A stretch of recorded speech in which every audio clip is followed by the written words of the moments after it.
हटा दो।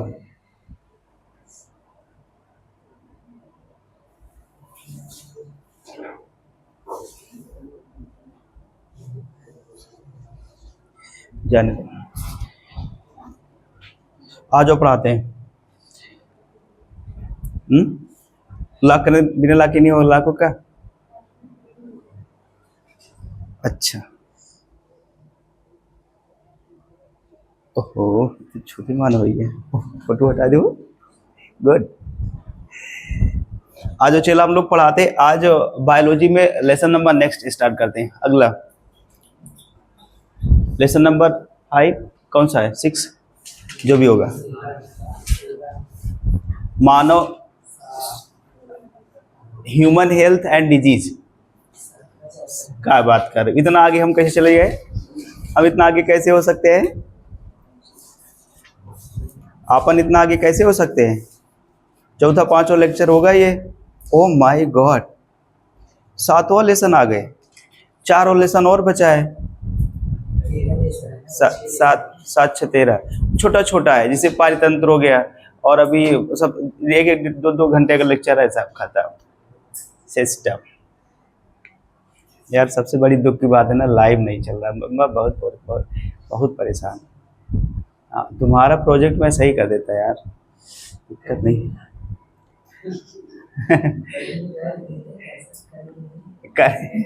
करेंगे करेंगे। आ जाओ, पहले मैं पढ़ा दूं बच्चों को। जिसके लिए बच्चे आए, पहले बच्चों का उसके द्वारा स्वागत किया जाए। तब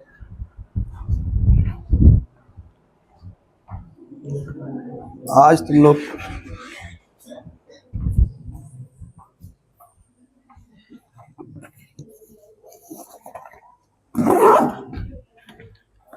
अभी नहीं पढ़ाएंगे तो अपना प्रकाश बोलेगा सर आप तो टीम ही काम करते रहा, आपको टीम ही टाइम नहीं खत्म हो।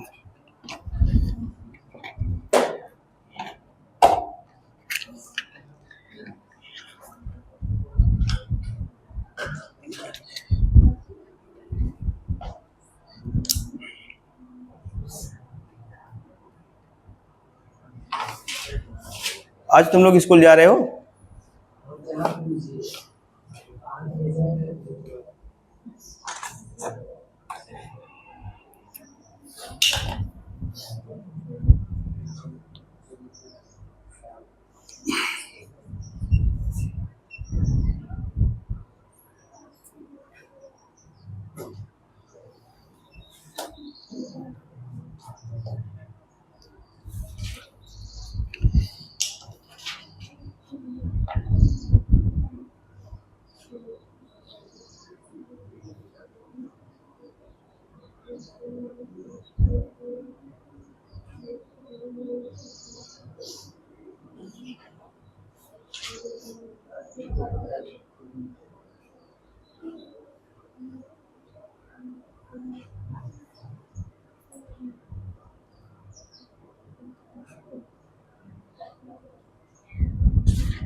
साफ करने वाला क्या हो गया?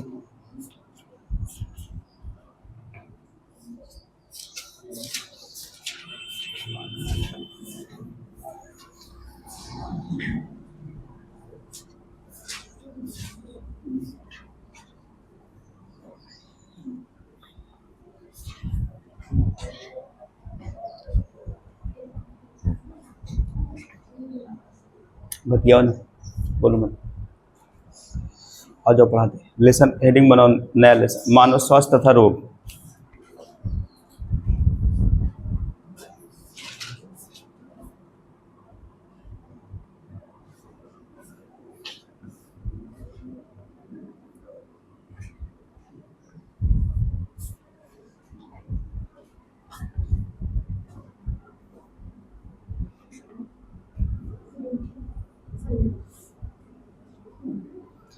ह्यूमन हेल्थ तथा डिजीज, ठीक है। चलो ह्यूमन हेल्थ तथा डिजीज की बात करते हैं। आपको मैंने देखो, सबसे पहले मानव स्वास्थ्य है, पहले स्वास्थ्य की परिभाषा देते हैं जो WHO ने दिया है। इसके पहले मैंने स्वास्थ्य की परिभाषा हम आपको बता चुके हैं।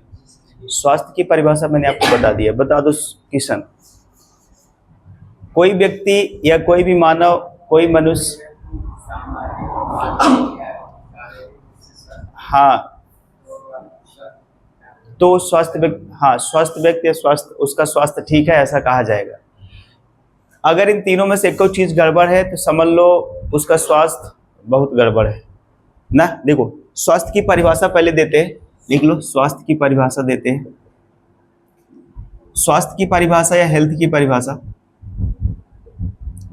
हेल्थ की परिभाषा क्या होगी, इसमें तीन बातें, आपको मुख्य तीन बातें याद रखना है। पहली बात, दूसरी बात, तीसरी बात। कितनी बात याद रखना है? पहली बात, दूसरी बात, तीसरी बात। हो गई। कितनी बात याद रखना है? तीन बात। पहली बात, कोई भी व्यक्ति, कोई भी मानव स्वास्थ्य, मतलब उसका स्वास्थ्य सही है तब कहा जाएगा जब वो मेंटली फिट हो ना, मतलब वो कह लो फिजिकली फिट हो, फिजिकली फिट होना चाहिए, और उसके बाद वो मेंटली फिट होना चाहिए, और उसके बाद सोशल मतलब सामाजिक तौर पे वो क्या होना चाहिए, फिट होना चाहिए, सोशल फिट हो। इसका मतलब है वो शारीरिक रूप से क्या होना चाहिए, शारीरिक रूप से, अरे ठीक है, हाँ ये मेंटली मतलब मानसिक रूप से, और सोशल मतलब सामाजिक रूप से। ये तो मैंने परिभाषा आपको बहुत पहले बता दिए थे। कोई भी व्यक्ति अगर वो फिजिकली फिट है, मेंटली फिट है, सोशल फिट है, तो वो उसको हम लोग बोलेंगे वो क्या है, स्वस्थ है, अच्छा है। अगर इनमें से एक को चीज गड़बड़ है, जैसे मान लो चेला वो सामाजिक तौर पे सीधा साधा है, देखने में ठीक है, और व्यवहार उसका अच्छा बढ़िया है, मस्त है, अब पता लगा फिजिकली भी फिट फाट है, दिक्कत नहीं है, मेंटली डिस्टर्ब हो, रास्ते में जा रहा है कि किसी को गाली वाली दे दिया, और ना आप समझ सकते हैं। मान लीजिए कि घर और में मार पीट रहा है तो उसको मेंटली फिट नहीं बोलते हैं, मतलब वो सामाजिक और मेंटली फिट होना चाहिए, उसका बर्ताव अच्छा होना चाहिए, बिहेवियर अच्छा होना चाहिए लोगों के प्रति, तो समझ लो वो क्या है, स्वस्थ है। स्वस्थ का मतलब सिर्फ शारीरिक स्वस्थ नहीं है, तीन स्वास्थ्य आ जाता है। सामाजिक तौर पे स्वस्थ होना चाहिए, मानसिक तौर पर स्वस्थ होना चाहिए, और शारीरिक स्वस्थ। अगर तीनों चीजें उसमें है तो वो स्वस्थ उसका माना जाएगा, वो हेल्दी है, वो स्वस्थ है। चला अब अगर वो कोई व्यक्ति ठीक ठाक है, फिट है, स्वस्थ है, अब इसको हम लोग ऐसा चीज देख लेते हैं कि इसको प्रभावित करने वाले कारक कौन कौन से हैं ना। एक मानव स्वास्थ्य को प्रभावित कौन कौन से कारक कर सकते हैं। तो नेक्स्ट हेडिंग होगी मानव स्वास्थ्य को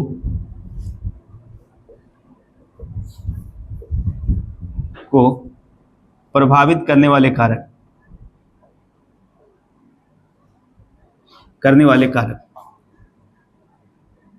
चला प्रभावित करने वाले कारक क्या क्या हो सकते हैं, बोलो। प्रभावित करने वाले कारक क्या क्या हो सकते हैं, मानव स्वास्थ्य को प्रभावित करने वाले कारक। पहली बात बताओ क्या हो सकता है। देखो जनरली अगर मैं बुक को हटा दूं ना, थोड़ा सा जेन्युइन रीजन ना दूं, जैसे आपका माहौल डिपेंड कर, इन्वायरमेंट आपका डिपेंड कर सकता है, जैसे आप किस इन्वायरमेंट में है वो आपका डिपेंड कर सकता है, आपके पास पैसा कौड़ी धन दौलत है कि नहीं वो भी डिपेंड करता है। जैसे पैसा कौड़ी नहीं है भाई, आप बेरोजगार हैं तो हमेशा टेंशन ही रहेगा, टेंशन से आदमी खोखला हो जाता है ना, कहता चिंता चिता के समान होती है, ऐसा कुछ आपने सुने, चिंता चिता के समान होती है। तो ये भी हो सकता है। अगर मान लो आपके पास पर्याप्त धन नहीं है, शिक्षा नहीं है, तो भी आप तो भी आप जो है इसको प्रभावित कर सकता है। ये तो जनरल रीजन है। जैसे अब मैं ठोस रीजन देता हूँ, जिससे आनुवांशिक विकार हो जाए, आनुवांशिक जेनेटिक डिसऑर्डर हो जाए। अब चला जैसे मान लो आनुवांशिक मतलब जेनेटिक, इसका मतलब है जैसे मान लो कोई रोग आपके माता पिता में है, वही रोग आपके शरीर में आ गया। मान लो कोई HIV से संक्रमित है, कोई माता पिता, कोई पेरेंट्स HIV संक्रमित है, वो भी आप लोगों में आ जाए, इसको अनुवांशिक बोलते हैं।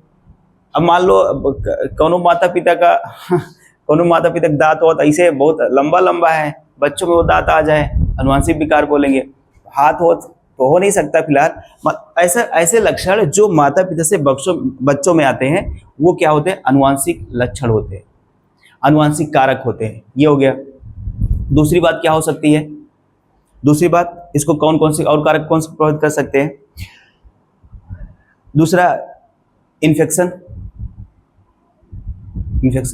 इन्फेक्शन मतलब संक्रमक। जिसे इन्फेक्शन का मतलब होता है जैसे कि आप किसी के संपर्क में आ गए, आप स्वस्थ हैं, हेल्दी हैं, किसी के संपर्क में आ गए ना, वो छींक रहा है, खांस रहा है, दूषित पानी पी रहा है, या उसके पास वायरस है, हाथ में हैंड शेक कर लिए, वायरस आपके में, बैक्टीरिया आपके अंदर आ गए, तभी ये आपका स्वास्थ्य गड़बड़ हो जाएगा। और क्या हो सकता है? तीसरा देख लो। तीसरा, आपकी लाइफ स्टाइल जान रहे हैं? लाइफ स्टाइल का मतलब आप तनाव कितना ले रहे हैं, अपने को लेके सजग कितने हैं, इन्वायरमेंट में अपने आप को कैसे कितना अच्छा एडॉप्ट करते हैं, ये सब क्या डिपेंड करिए आपकी लाइफ स्टाइल है। आप नहाते धोते हैं, ये भी आपकी लाइफ स्टाइल है। कपड़ा उपड़ा कैसे पहने, जैसे होता नहीं, अगर आप शुद्ध साफ सुथरा पहनेंगे तो आपकी सोच अच्छी, ये आप करके देख लीजिए, एकदम सही है। पता लगा एक महीना वाला पहन लिए, आप यकीन करिए, सोचिए वैसे एक आदमी ऐसे करके देखिए, आप एक महीना वाला लत्ता उठाए वैसे पहन लिए, अब बैठे हैं, यही दिमाग में आएगा, इधर करोगे इधर सूंघोगे, अरे तो बहुत बड़ा है। दिमाग हमेशा खराब रहे, कुछ नहीं कर पाओगे, कुछ भी नहीं कर पाओगे। स्वस्थ कपड़ा पहनोगे, साफ कपड़ा पहनोगे, कहते ना स्वच्छ व्यक्ति में ईश्वर का वास होता है, ऐसा आपने सुना है कि नहीं सुना है? स्वस्थ मनुष्य में ईश्वर का वास होता है। एक जो साफ सुथरा है, हाँ, मतलब जितने लोग नहाए धोए वो सब में ईश्वर हैं। अच्छा, कहते कड़ कड़ में ईश्वर है, तो सीधा सीधा कहने का मतलब ये 3-4 आपने लिख सकते हैं। जैसे आपका शिक्षा हो गया ना, आपका तनाव हो गया, और क्या हो सकता है? आनुवांशिक, ये सब आनुवांशिक, सही है, आनुवांशिक। और उसके आगे ये पहला हो गया, दूसरा हो गया, तीसरा हो गया। अभी मैंने बताया इन्फेक्शन, जिसे बोलते हैं संक्रमक, यस। और पांचवा अपने पास क्या? लाइफ स्टाइल आपका हो गया, आपका लाइफ स्टाइल हो गया, ठीक है। चला, ये सारी चीजें हैं जो इसको प्रभावित करती हैं। मेरी बात फिर से आए? हाँ, पूछो। कुपोषण तो अलग चीज है चेला। जैसे देखो, कुपोषण का मतलब क्या होता है? जिसको पोषण ना मिल पाए उसे कुपोषण कहते हैं। सब देखो, शिक्षा में, तनाव में, जब तनाव होगा ना तो आदमी वैसे भी टेंशन आएगा, खाना नहीं खाएगा। तो जैसे कुपोषण चेला थोड़ा सा हटके हो जाता है। मैं इसमें कारक पूछ रहा हूँ ना, आप इसमें खाना वाना लिख सकते हो भैया, वो आपके हेल्थ को प्रभावित कर सकता है, ठीक है। तो ये शिक्षा हो गया, तनाव हो गया, अनुवांशिक हो गया, अनुवांशिक कारक हो गए, लिख लेना है। आपकी लाइफ स्टाइल हो गई, ये इन्फेक्शन हो गया, उसको लिख लेना है, ठीक है। चलो इसको लिखो, उसके बाद मैं आगे चलूँ। लिख लो जल्दी से, फिजिकली मेंटली वो सब चीज़ें। मुझे सबसे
एक व्यक्ति स्वस्थ, मतलब अगर वो शारीरिक रूप से स्वस्थ है, मानसिक रूप से और सामाजिक रूप से स्वस्थ है, वो ओवरऑल स्वस्थ कहा जाएगा।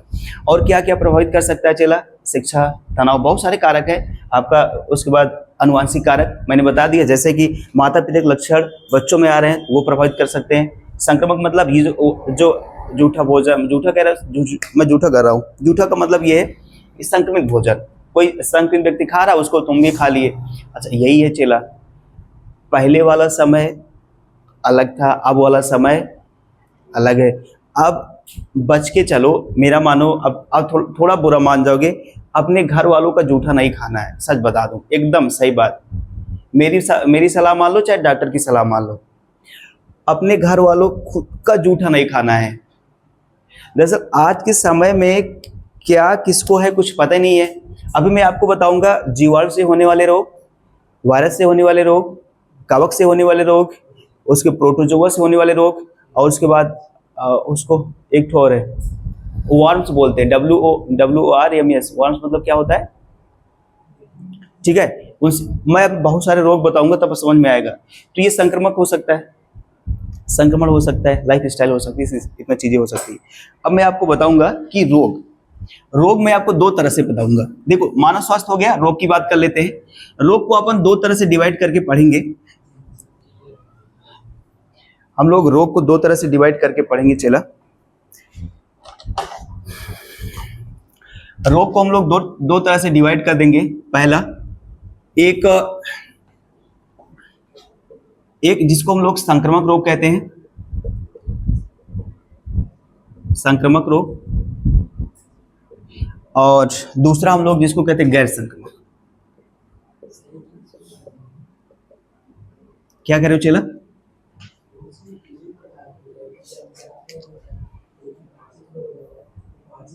सब ही हम बता दे, पहले सुनबे हम बताइए, इसी में सब बता देंगे, सब इसी में बता, जितना रोग है सब इसी में बता देंगे। जो गैर संक्रमित है वो किसी के संक्रमण से नहीं फैलता है, किसी के संक्रमण से नहीं फैलता है।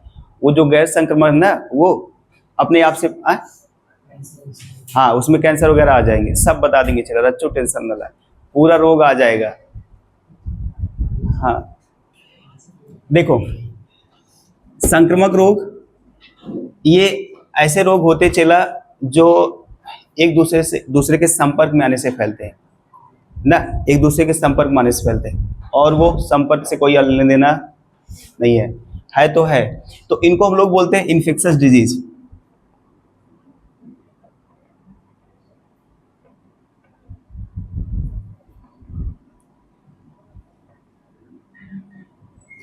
और इनको बोलते हैं नॉन इन्फेक्शस। इतना छूटा है ये, दवाई ववाई भी पता नहीं ना कहाँ से आई है, नहीं है।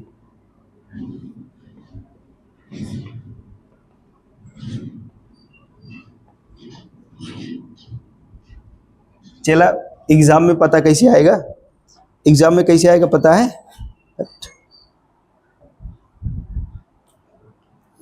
अब हम एक एक दवाई के एक मार दें।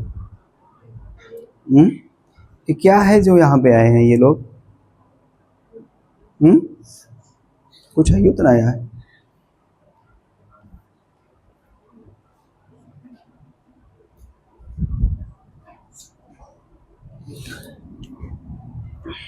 देखो चला, संक्रामक रोग में हम लोग पढ़ेंगे पहला जीवाणु से होने वाले रोग,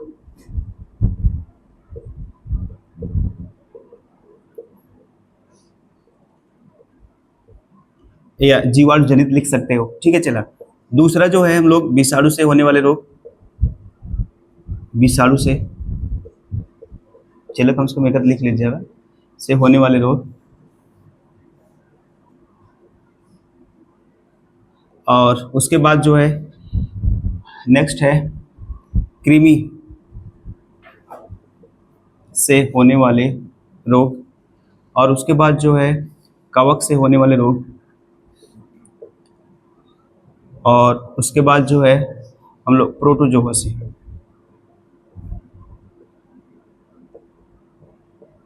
ठीक, और इसमें चला आता है क्या आएगा? कैंसर। कैंसर का एक नाम और है, बताओ? कर्क रोग, लिख लेना।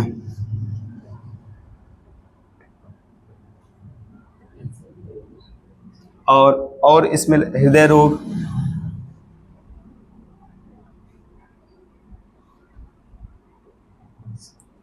और तीसरा मधुमेह, अल्जाइमर, जानता है अल्जाइमर वगैरह, और उसके बाद अस्थमा। अस्थमा किसी की मम्मी का नाम नहीं है? अस्थमा, हाँ बोलो।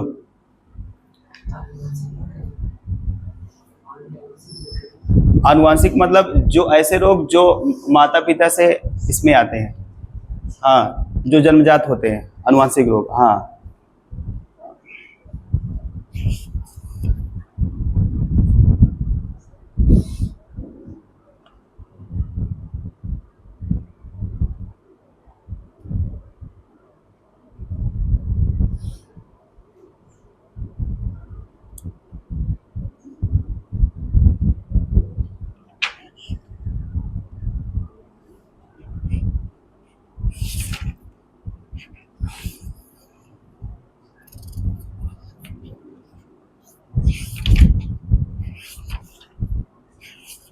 अल्जाइमर नाम सुने होंगे आप लोग, अल्जाइमर, उनको अल्जाइमर हुआ है।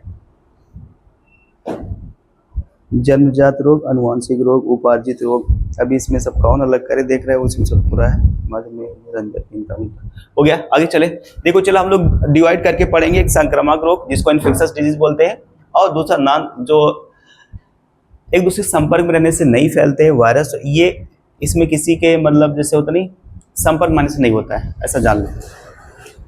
पहला हेडिंग बनाओगे जीवाणु से होने वाले रोग, बैक्टीरियल डिजीज। पहला हेडिंग बनाओगे बैक्टीरियल डिजीज।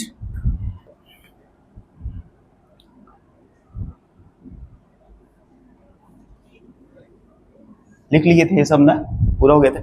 अच्छा एक बात और बता दें, देख लो, इसमें आपको सिर्फ एक ही चीज पढ़ना है, कैंसर ही पढ़ना है, कैंसर ही पढ़ाएंगे, स्टार बना लेना है। ये आपके सिलेबस में नहीं है, ये आपके सिलेबस में नहीं है, ये आपके सिलेबस में नहीं है, ये आपके सिलेबस में हृदय रोग नहीं है, मधुमेह नहीं है, अल्जाइमर नहीं, अस्थमा नहीं, मैंने एग्जाम्पल लिखा दिए थे। और सिर्फ आपको क्या पढ़ना है, कैंसर। कैंसर को हम लोग हरा सकते हैं कि नहीं? नहीं हरा सकते? हरा सकते हैं, हरा सकते हैं। कैंसर लाइलाज बीमारी नहीं है छेला, टेंशन नहीं लेना। कैंसर में सबसे ज्यादा सावधानी बरती जाती है, टेंशन नहीं लेना है। और ऐसा कौन चीज कैंसर हरा सकते हैं, 4th स्टेज वाला कैंसर हरा देंगे। अभी देखो नवजोत सिद्धू को वाइफ हुआ था, हरा दिए थे। सारे हॉस्पिटल से लौट के चले आए थे घर, और घर पे क्या अपनाए, होम रेमेडी, उसी से ठीक हो गए। 4 स्टेज कैंसर, 4 स्टेज में आदमी खत्म, चौथे में लौट के चले आए। सिस्टम है सब, टेंशन नहीं लेना। और सिस्टम हम भी बता देंगे तुम लोग। पहला लिख लो बैक्टीरियल डिजीज, गुरु जी हल्के में ले आ, रच्चो ना। बैक्टीरियल डिजीज लिख लो, जीवाणु से होने वाले रोग जीवाणु से होने वाले रोग। किससे होने वाले रोग? अभी तो तुम लोग पूरा रोग है रट लोगे, टेंशन नहीं लेना है। जीवाणु से होने वाले पूरा रोग है रटा दे रहे हैं सब। जीवाणु से कितने रोग होते हैं दुनिया में, जितने रोग हैं सब रोग बता दे रहे हैं। कितना रोग जानते हो? और उसमें ये भी बता देंगे आपको ये चीजें पढ़ना है। ट्रिक लिखो, ट्रिक लिख लो। ट्रिक क्या लिखोगे? GST। कौन सा ST? अच्छा ब्लैक से लिखिए ज्यादा सही रहेगा, दिखेगा दूर तक। GST, पंडित। मजबूरी है, मैं कुछ नहीं कर सकता इसमें। पंडित जी का नाम कौन सा ST है? GST। GST पंडित जी, सम्मान दे रहा हूं, समझ लेना। जी का, टी का न्यू है, और इसको मैं अपने मन से जोड़ रहा हूं, D। 5 बार पढ़ो मेरे साथ, 5 बार पढ़ना, ट्रिक याद हो जाएगा, सारा रोग याद हो जाएगा। GST पंडित जी का टी का न्यू है D। GST पंडित जी का टी का न्यू है D। GST पंडित जी का टी का न्यू है D। रट लो, GST पंडित जी का टीका। पंडित जी का नाम क्या है? जैसे हमारे गांव में पंडित जी होते हैं, दाढ़ी वाले पंडित जी, लताहू पंडित जी, घोचू पंडित जी। अब ये सब सम्मान, लंगड़ पंडित जी, हमारे यहाँ लंगड़ पंडित जी है, ये सब नाम है। मैं किसी को ठेस नहीं पहुंचाना चाहता, सब नाम है। दाढ़ी वाले पंडित जी नहीं आते भैया, आते हैं किसी गांव में तो होंगे, नहीं आते। हमारे गांव में दाढ़ी वाले पंडित जी भी हैं, घोचू पंडित जी नहीं है, लंगड़ पंडित जी। हाँ भैया, सही से बहुत अच्छा आदमी है, जानकार भी है। यहाँ से उनका पैर ही नहीं है, वो फिर भी साइकिल चला के हम लोग लगभग 4-5 किलोमीटर दूर से आते हैं हम लोग के घर। हम लोग को दे पंडित जी प्रणाम, तो जय हो कहते, जय हो जिया भैया, तो हम सब जिया था ही। तो पंडित जी का नाम क्या है? GST।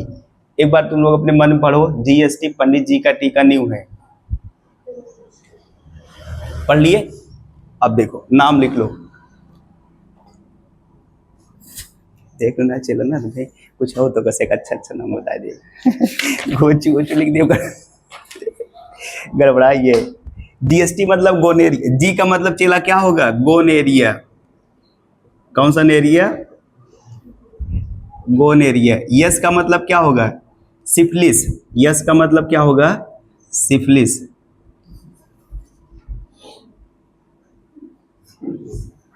टी का मतलब क्या होगा? टिटनेस। कौन सा नेस होगा?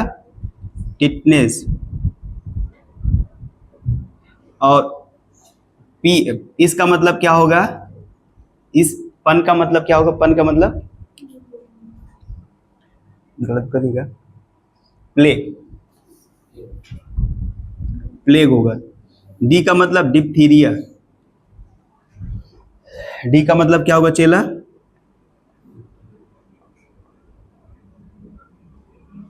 डिप्थीरिया। इस टी का मतलब क्या होगा? नो, टी मतलब ता का मतलब क्या होगा? ता का मतलब तापेदिक। तापेदिक मतलब चेला इसका नाम है टीबी। TB, CD. जी का मतलब क्या होगा? जी का मतलब, अरे गोनेरिया लिख दिया, वो देखा है लिखे, जी का मतलब गोनेरिया। इस जी का मतलब होता है, ये मैंने इसको सम्मान दिया है, ये है नहीं, ये इसका साइलेंट है। पंडित जी को मैंने सम्मान में लगा दिए जी। आगे का मतलब क्या होगा? काली खांसी। जे का कहते कुकुर ढसिया। का मतलब घर वाले कहते नहीं है, तुम लोग मजाक कर रहे हो, सही है, नाम सुने हो। टी का मतलब क्या होगा? टी का मतलब क्या होगा? अरे तो गुरु जी यहाँ एक जगह और टी आ रहा, दूध टिटनेस हुई है। पहले टाइफाइड लिखो, उस बाद कौन दिक्कत है, टाइफाइड लिखो। टी का मतलब को टाइफाइड। और चेला इसका कोर्स 1 महीने तक चलता है, 21 दिन तक, इसीलिए मैंने इसका नाम रख दिया हाइफाइड। इसका नाम क्या है? 21 दिन तक दवा चलती है। ये एक प्रकार का ज्वर है। क्या है? ज्वर है। ज्वर का मतलब बुखार। कब लिखोगे ये सब? का मतलब क्या होगा? का मतलब क्या होगा?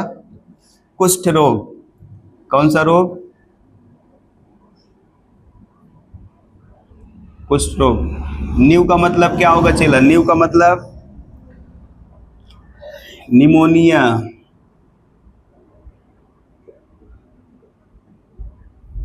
हा का मतलब क्या होगा? हैजा। ऊ का मात्रा नहीं लगाना है। डी का मतलब क्या होगा चेला? डी का मतलब डिसेंट्री। बहुत तगड़ा रोग है, बहुत तगड़ा, डिसेंट्री। डी का मतलब लिख दूं, डिसेंट्री। GST मतलब डिसेंट्री मतलब होता है चेला पेचिस। और इसका नाम लिख सकते हो, इसको डायरिया भी बोलते हैं। क्या बोलते हैं? गरेड़िया ना, डायरिया कहते हैं। लिख लो लिख लो चला, ये सब पूरा नाम है। अब बता दो, इसमें आपका जो जन्म जात है उपाजित लक्षण नहीं आया? आया नहीं इसमें? पता ही नहीं होगा कहाँ से समझोगे। पूरा लिख लो, उसके बाद मैं आपके सिलेबस में क्या क्या है मैं इसको मार्क कर दे रहा हूँ। ठीक है, आपको क्या पढ़ना है? टिटनेस पढ़ना है। क्या पढ़ना चेला? टिटनेस पढ़ना है। उसके बाद टाइफाइड पढ़ना है। टाइफाइड का दूसरा नाम क्या होता है? टाइफाइड का दूसरा नाम क्या पढ़े हो तुम लोग? हाँ, मियादी बुखार। गुड। मियादी बुखार तो मुझे नहीं पता है, लेकिन उसको आंत्र ज्वर बोलते हैं, जिसको मियादी बुखार बोलते हैं। गुरुजी हल्के में ले याद गया, आवा पढ़ा। इसको बोलते हैं आंत्र ज्वर। आंत्र ज्वर का मतलब क्या होता है चेला? आंतों में ज्वर, जो आंतों में वो कहते नहीं, अच्छा कुछ लोग कहते सर में उसके बुखार चढ़ गया, पेट में उसके बुखार चढ़ गया, उसके आंत में बुखार हो गया, तो ये सब सिस्टम है, इसी को बोलते हैं, अलग अलग नाम है। अब निमोनिया पढ़ना है। कौन सा ओनिया पढ़ना है? निमोनिया पढ़ना है, डिसेंट्री पढ़ना है, पेचिस जिसे बोलते हैं, हैजा भी पढ़ना है। हैजा को इंग्लिश में क्या बोलते हैं? कॉलरा। कॉलर नहीं, कॉलरा। क्या बोलते हैं? क्या बोलती पब्लिक ना चला? क्या बोलते हैं? कॉलरा। हैजा पढ़ना है। कितने रोग हो गए चला? कितना रोग बताओ? कुष्ठ रोग। इसी में एक गलघोटू है, उसको पढ़ना है। डिप्थीरिया को गलघोटू कहते हैं। गलघोटू। अब किसी का मैच हो रहा तो मुझे नहीं पता है।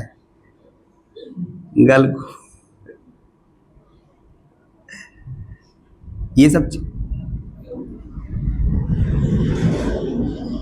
गलघोटू, ठीक है, ये सब आपको पढ़ना है। टीबी पढ़ना है। टीबी कहाँ गया? टीबी पढ़ना है ना। टाइफाइड पढ़ना है। डिप्थीरिया पढ़ना है। डिप्थीरिया लगा दिए? नहीं लगाए? डिप्थीरिया लगा दिए। कहाँ गया डिप्थीरिया? अच्छा, गलघोटू लगा दिए। टीबी भी लगा दिए। टाइफाइड हो गया, टिटनेस हो गया, हैजा, कॉलरा, डिसेंट्री, इतना रोग आपको पढ़ना है। गोनेरिया नहीं पढ़ना है। सिफिलिस नहीं पढ़ना है। जान लेना है किसकी वजह से होता है, क्योंकि एग्जाम में आता चला सिफिलिस किसकी वजह से होता है? जीवाणु की वजह से, कि वायरस की वजह से, प्रोटोजोआ की वजह से, किसकी वजह से? तोड़ दो, मेरे लिए काम आसान हो जाएगा। तो ये सारे हो गए। देखो याद कर लिए ट्रिक की नहीं? पंडित जी का टीका नींव है। अच्छा, अगर जी पंडित जी गांव के ज्यादा बदमाश हो, जी हटाई दिया। गांव के पंडित गड़बड़ हो तो हटाई दिया। जीएसटी पंडित का टीका नींव है। जीएसटी पंडित का टीका, जीएसटी पंडित जी का टीका, जी नहीं बोलना है। जीएसटी पंडित का टीका नींव है डी। जीएसटी पंडित का टीका नींव है डी। याद कर लो, बाकी सब लिख देना है। रोग तो लगभग याद ही रहेंगे। तो इस तरह से आप याद कर सकते हैं। तो पहली हेडिंग बनाएंगे आप। पहली हेडिंग क्या होता है? हाइफाइड। टाइफाइड को क्या बोलेंगे? हाइफाइड। हेडिंग बनाओ टाइफाइड।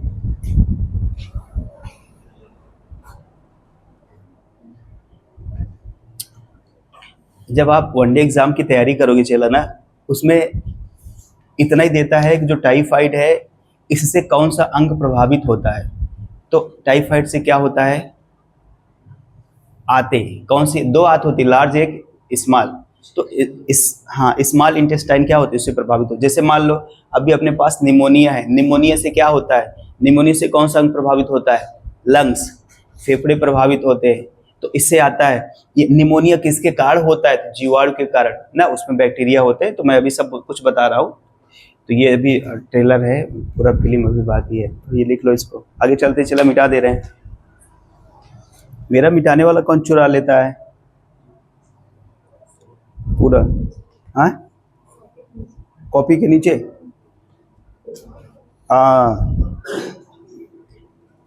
हेडिंग बनाओ चेला, टाइफाइड। टाइफाइड को क्या बोलते चेला? आंत्र ज्वर बोलते हैं। कौन सा ज्वर? आंत्र ज्वर का मतलब आंतों का ज्वर। एक रोग बता दे रहा हूँ चेला, उसको मैं उसके बाद आगे पढ़ाएंगे कल। इसमें पहला लिखोगे टाइफाइड। क्या लिखोगे? टाइफाइड को हम लोग क्या बोलते हैं? टाइफाइड को क्या बोलते हैं? आंत्र ज्वर।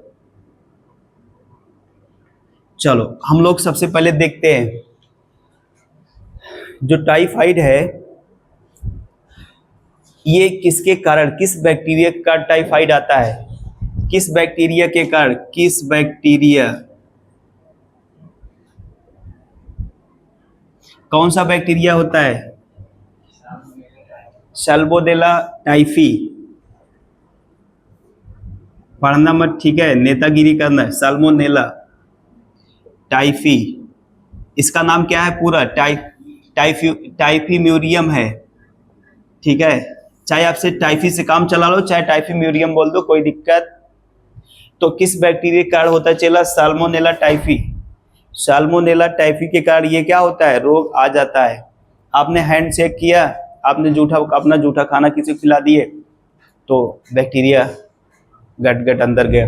हाँ, मक्खी उड़ के आ गई तुम्हारे पास वो रोग आ जाएगा। मच्छर से नहीं आएगा चेला। मच्छर से कैसे आएगा? मच्छर से डेंगू होता है। हाँ, डेंगू होता है। तो ये एक जीवाणु है अपने पास, साल्मोनेला टाइफी, ये बैक्टीरिया है। और इस बैक्टीरिया का कौन सा फाइट होता है? टाइफाइड। ठीक है, तो अब ये तो हो गया। अच्छा चला, अगर ये हो गया तो इससे कौन सा अंग प्रभावित होता है? अंग कौन सा प्रभावित होगा?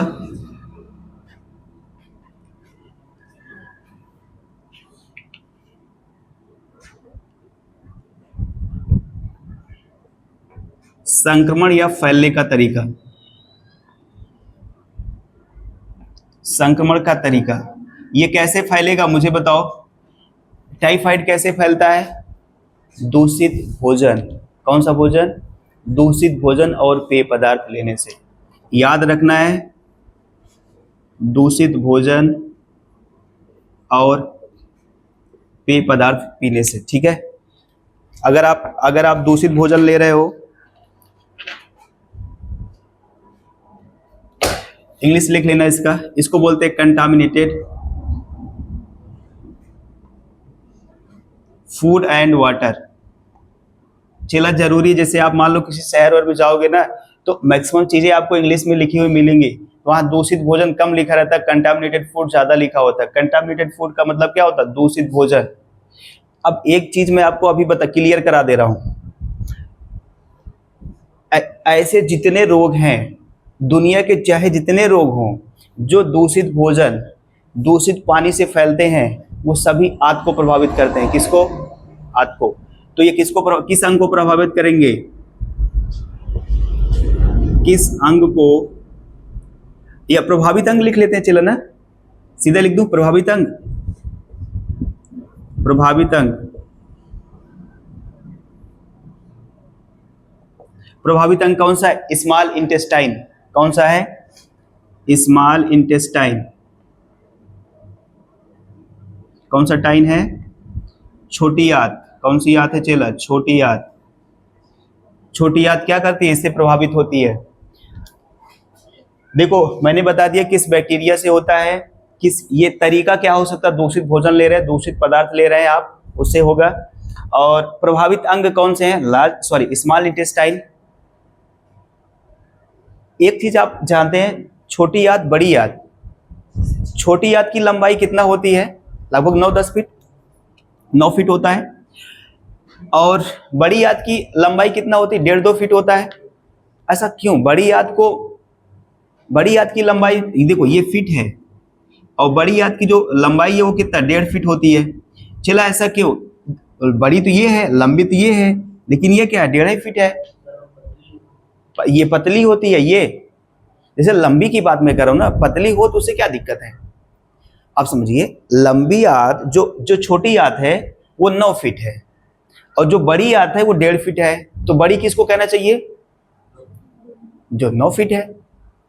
सर पतली से क्या लेन देना है? दरअसल चला एक्चुअल रीजन इसका ये है, ये जो छोटी मोटी, ये जो छोटी और बड़ी बताई है ना, ये व्यास के आधार पर बताया गया है। व्यास का मतलब उसकी मोटाई के आधार पर। जितनी मोटी, जो मोटी है उसको बड़ी बोल, जो पतली है उसको, ये अगर कोई पूछे तो बता देना, ये LKG का क्वेश्चन है। हाँ नहीं पता लगा, लेंथ तो बता दे, कहो कि ये इसे। तो प्रभावित अंग कौन सा है? Small intestine. ठीक, अगर यहाँ चला ई लगा दे बहुत बढ़िया आंत हुई है। इसमें कौन लगा दोगे? स्मॉल इंटेस्टाइन हो जाएगा, छोटी आंत। स्मेल हो जाएगा चला, वो सुगंध होता, कहाँ घूम रहे हो। अब चला देखो, अब बता दें, अब देखो आप, ये बैक्टीरिया की वजह से हो गया, दूषित भोजन की वजह से आता है, और छोटी आंत प्रभावित होता है। तो इसके लक्षण क्या क्या हो सकते हैं सर? लक्षण मतलब कैसे जानेंगे कि हमारे अंदर आ रहा है?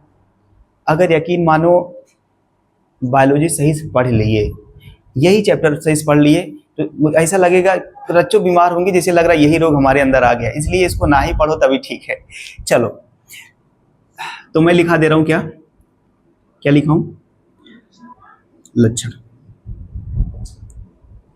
लक्षण, पहला लक्षण देखो चेला, मैंने आप बता दी ये ज्वर है, इसमें हाई फीवर हो जाता है। हाई फीवर, कौन सा फीवर होता है?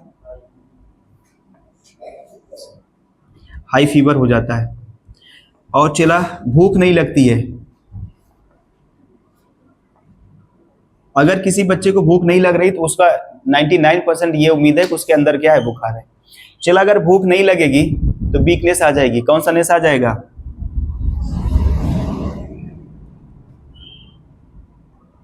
वीकनेस आ जाएगा। भूख नहीं लगी तो खाना नहीं खाओगे, वीकनेस आ जाएगा। वीकनेस आ जाएगा तो वेट लॉस हो जाएगा। क्या हो जाएगा? Weight loss. और पांचवा क्या हो सकता है? वेट लॉस हो गया, हेडेक, टेंशन होगा, तनाव जिसे कह सकते हैं, टेंशन बहुत ज्यादा होगा। ठीक है चला, ये सारी चीजें, 5 लक्षण बहुत है।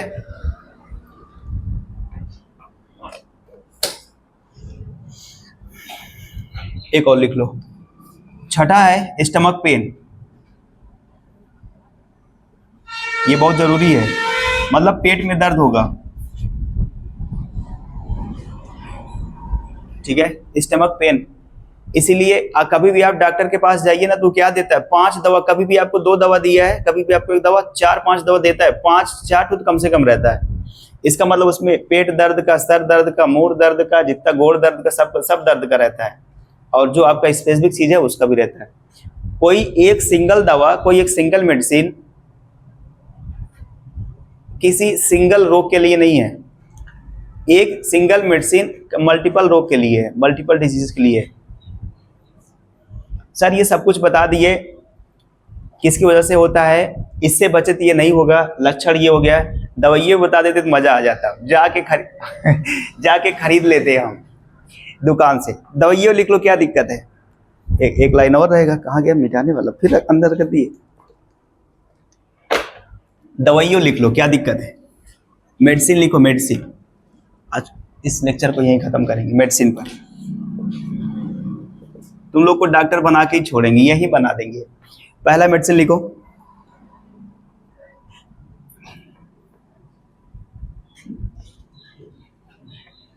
अभी ऐसा क्या है वो? एजिथ्रोमाइसिन।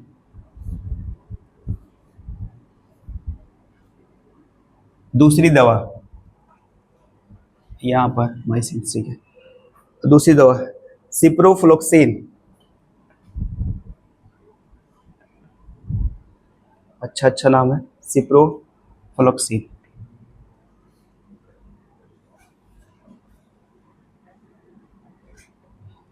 और तीसरा लिख लो,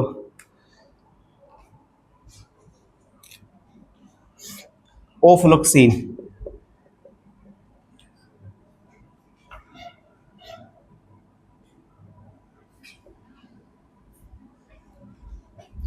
और लास्ट वाला लिख लो, सेफ्ट्रिएक्सोन।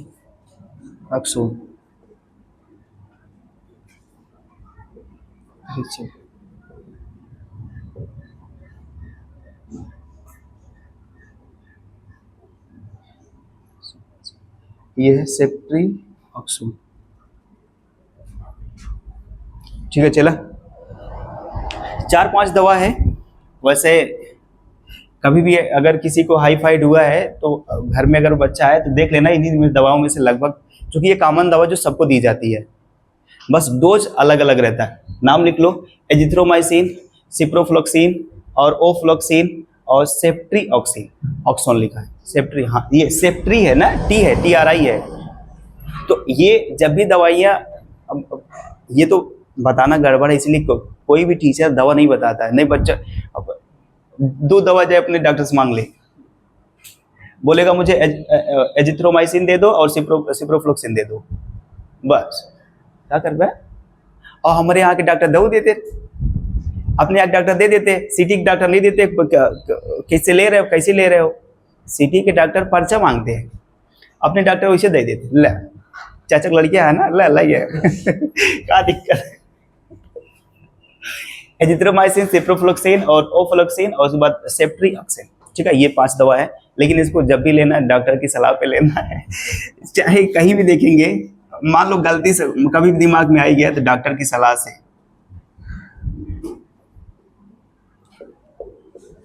अब आप लोग मिला लीजिएगा कभी भी जब आएगा, किसी को टाइफाइड हुआ होगा। आगे चला निकालोगे नेक्स्ट।